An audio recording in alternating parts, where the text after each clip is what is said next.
welcome to my game of the day from round one of the Tromsø Olympiad.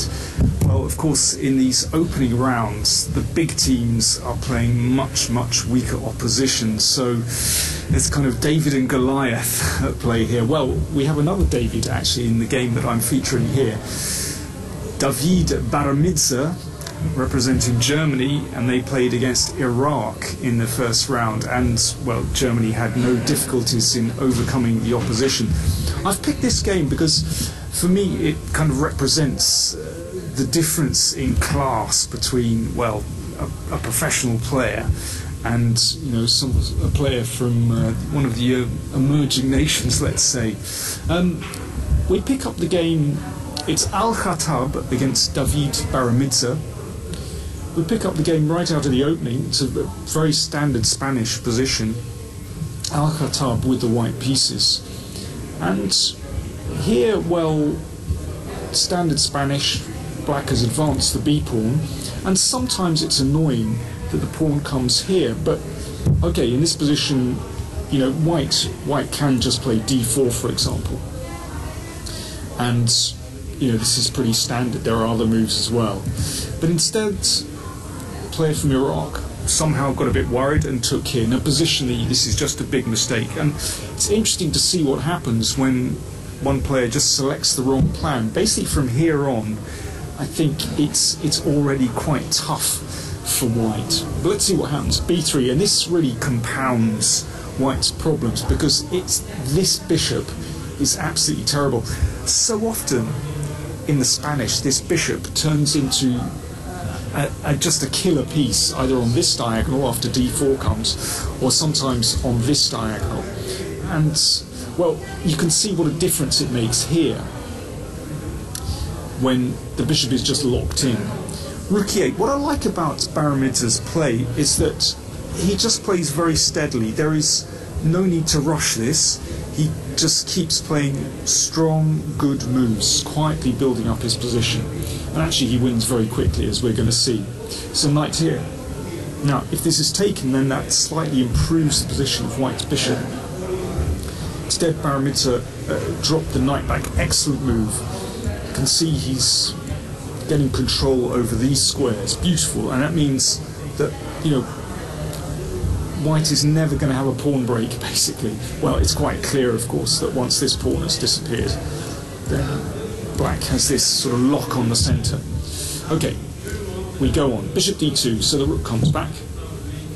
Bishop c3, but you can see that really both bishops are useless. There's nothing that this bishop can do when it's just playing against this pawn, which is solidly protected. Bishop f8. Okay, again, excellent build-up from Baramidze.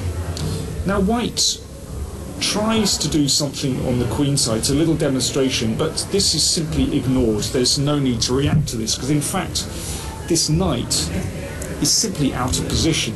Rook d8. So excellent centralization from Baramidze.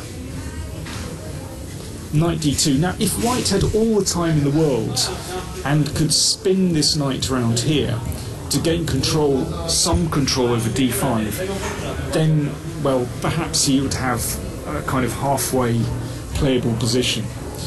But it's all about timing, and here, of course, black plunges in with d5, and this starts to open up the position for black's pieces. Very simple play by black. He has the pawn break in the centre, white doesn't. So you can see that now black has a huge space advantage, and really, you know, white is just trapped behind the first three ranks. Also, you can see that these bishops are just way across the other side of the board. White's king is looking rather exposed now. So let's go on and have a look at what happened. Queen e2, and now excellent play from Baramidze. He uses his space advantage to swing the rooks across to attack white's king. I mean, this is textbook play. It's very simple, very effective. Knight d4, the knight plunges in. Well, of course, this has to be taken, but now, well, we can see this bishop's diagonal is opening up. Of course, black gains a tempo on the queen, and now the next rook can swing across to the king side, and this is absolutely deadly. And the game finished very quickly.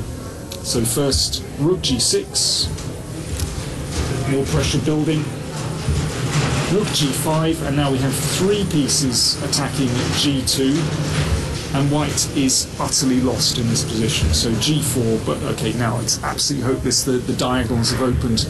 h5, very simple. Black is just blasting open lines against the king. And after this, open the h-file, white resigned. There is no decent defence to rook h1 mate. Of course, if you block with f3, well, there are a couple of ways to win. Queen g3 will do the job, for example.